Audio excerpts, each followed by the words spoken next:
तो hello students, इस lecture में हम बात करेंगे डायमैग्नेटिक मटेरियल्स के बारे में। अगर आपको एचएससी बोर्ड में ये सवाल अगर आता है कि व्हाट इज डायमैग्नेटिक मटेरियल और उसके प्रॉपर्टीज लिखो, तो ये बच्चों 2 मार्क्स के लिए ही आ सकता है। ठीक है, तो क्योंकि इसमें गिने चुने 3-4 पॉइंट लिखने होते हैं हमें, और वो पॉइंट मैं आपके सामने डिस्कस करता हूँ। ठीक है, पहले तो समझो डायमैग्नेटिक मटेरियल मतलब क्या। ऐसे मटेरियल होते हैं जो बिल्कुल ही इनके थ्रू कभी मैग्नेट हम बना ही नहीं सकते हैं। ठीक है, ये समझ लो कि सबसे वर्स्ट मटेरियल से सबसे घटिया मटेरियल है एक मैग्नेट बनाने में। ठीक है, तो सबसे पहला पॉइंट हम इनके बारे में यही लिखेंगे, इनके तारीफ में यही आएगा कि ये ऐसे मटेरियल होते हैं जो मैग्नेटिक फील्ड से रिपेल्ड होते हैं। These material are repelled by these material are repelled by magnetic field. पहला पॉइंट, इसके एग्जाम्पल दे देता हूँ मैं यहीं पे। एग्जाम्पल, सर कौन ऐसे मटेरियल है जो बिल्कुल ही मतलब मैग्नेटिक फील्ड से दूर भागते हैं? तो इसमें सबसे पहला एग्जाम्पल आता है बच्चों कॉपर। उसके बाद में आ जाएगा इसका ग्लास। ठीक है, उसके बाद में वुड। ये 3-4 एग्जाम्पल आपको याद रखना है और 3-4 ही एग्जाम्पल आपको पेपर में लिखने हैं।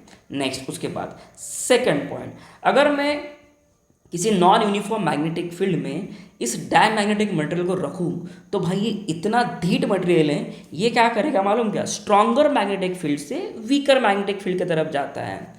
व्हेन डायमैग्नेटिक मटेरियल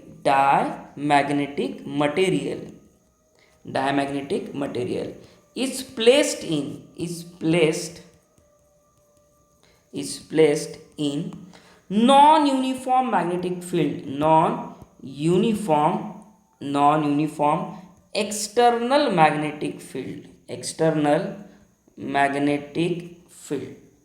ठीक है, एक्सटर्नल, अरे मेरा क्या पेन की साइज छूट होगी। Non uniform external magnetic field. एक सेकंड बच्चों, एक्सटर्नल मैग्नेटिक फील्ड, अरे ये क्या हो रहा है बार बार। अच्छा, इसकी साइज बढ़ा देता हूँ मैं, एक second. Non uniform external magnetic field. ठीक है, अब सही चल रहा है। तो ये पॉइंट इंपॉर्टेंट रहेगा आपने लिखना, पेन के कारण। क्या कह रहा है देखो, when diamagnetic material is placed in non uniform external magnetic field, तो ये क्या करता है मैग्नेटिक मटेरियल मालूम क्या आपका? डायमैग्नेटिक, ये स्ट्रॉन्गर मैग्नेटिक फील्ड से वीकर मैग्नेटिक फील्ड की तरफ जाता है। It moves from stronger to weaker magnetic field। it moves from stronger to weaker magnetic field। stronger to weaker magnetic field की तरफ क्या होता है? वो मूव होता है। अब अगर इसको मैं डायग्रामेटिकली एक्सप्लेन करूँ तो देखो, थर्ड पॉइंट हम ऐसे दिखाएंगे। Suppose this is a uniform magnetic field. ठीक है बच्चों, यूनिफॉर्म मैग्नेटिक फील्ड। अगर इसके बीच में मैं अपना ये मटेरियल ला के रख दूँ, कौन सा? तुम्हारा diamagnetic. Suppose this is the diamagnetic material. तो ये मटेरियल इतना ख़राब है कि ये क्या करता है, देखो अभी अंदर से, ये देखो, एक सेकेंड मुझे मिटाने दो। हाँ, तो ये मटेरियल से जो मैग्नेटिक फील्ड है ये जाती ही नहीं, ये ऐसे जाती है। देखो, ये मैग्नेटिक फील्ड ऐसे आएंगी और ऐसे जाएंगी आयतन में, यानी कि ये मटेरियल से मैग्नेटिक फील्ड बिल्कुल नहीं जाती। ठीक है, बिल्कुल नहीं जाएगी। तो ये ऐसा मटेरियल है। अगर मान लो कि यहाँ पे अगर मैं ऐसे दिखाऊँ, suppose this is a north pole और this is a south pole, और इसके बीच में जो मैग्नेटिक लाइंस हैं ये नॉर्थ टू साउथ जाएगी। ठीक है, तो नॉर्थ टू साउथ अगर जा रही है और यहाँ पे अगर मैंने गलती से भी डायमैग्नेटिक मटेरियल रखा, तो यहाँ पे नॉर्थ पोलैरिटी आ जाएंगी और यहाँ पे साउथ, यानी कि रिपेल करता है। ये क्या करता है? रिपेल करता है। जो भी मैग्नेटिक फील्ड में अगर आप इसे रखोगे, देखो ना, यहाँ पे नॉर्थ पोल आ गया, तो ये क्या करेगा? एक दूसरे को रिपेल करेगा। और ये डायमैग्नेटिक मटेरियल चाहेगा कि इसे इस फील्ड में रहना ही नहीं है, ये क्या कहते हैं उसके, ये घूम जाएगा। अब ये नेक्स्ट पॉइंट हम यही लिखेंगे।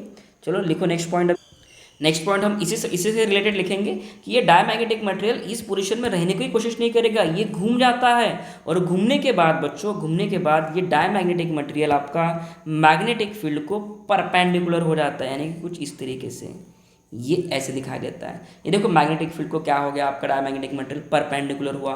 क्यों ऐसे हो जाता है? क्योंकि बच्चों इसमें सबसे स्टेबल पोजीशन होती है ये, यहाँ पे पोटेंशियल एनर्जी सबसे कम होती है।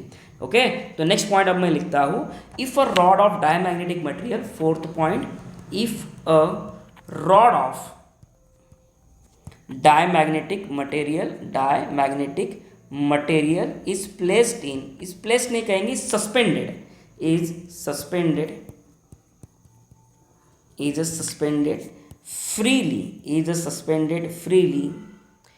in magnetic field, is suspended freely in magnetic field. It align itself, ये पॉइंट को अच्छे से याद रखना, it align itself in the direction perpendicular to the direction of magnetic field. It align itself in the direction perpendicular to magnetic field, in the direction perpendicular to magnetic field. आया ध्यान में, ये point सबसे important है बच्चों, ठीक है। अब यहाँ पे थर्ड और लास्ट पॉइंट लिखेंगे कि इसकी परमेबिलिटी तो बहुत कम होती है, ना के बराबर, और इसकी सुसेप्टिबिलिटी बच्चों निगेटिव होती है। क्या चीज़ बोला मैंने? सुसेप्टिबिलिटी ऑफ डायमैग्नेटिक मटेरियल, डीएम लिखता हूँ मैं, diamagnetic material is negative, is what? Negative. तो हमें सिर्फ ये 5 पॉइंट लिखने हैं बच्चों, किसके बारे में? डायमैग्नेटिक मटेरियल के बारे में। बाकी हम नेक्स्ट टॉपिक में देखेंगे। बाकी हमारा नेक्स्ट टॉपिक क्या रहने वाला है? Paramagnetic material. तो ये जितने भी पॉइंट्स मैंने आपको बताए, यही 3-4 पॉइंट आपको, यानी कि जो 5 पॉइंट मैंने बताए एग्जाम्पल के साथ, यही 5 पॉइंट आपको कहाँ लिखना है? बोर्ड के एग्जाम में लिखना है। 2 मार्क के लिए हम इतना ही लिख सकते हैं, ठीक है। चलो नेक्स्ट आगे बढ़ते हैं।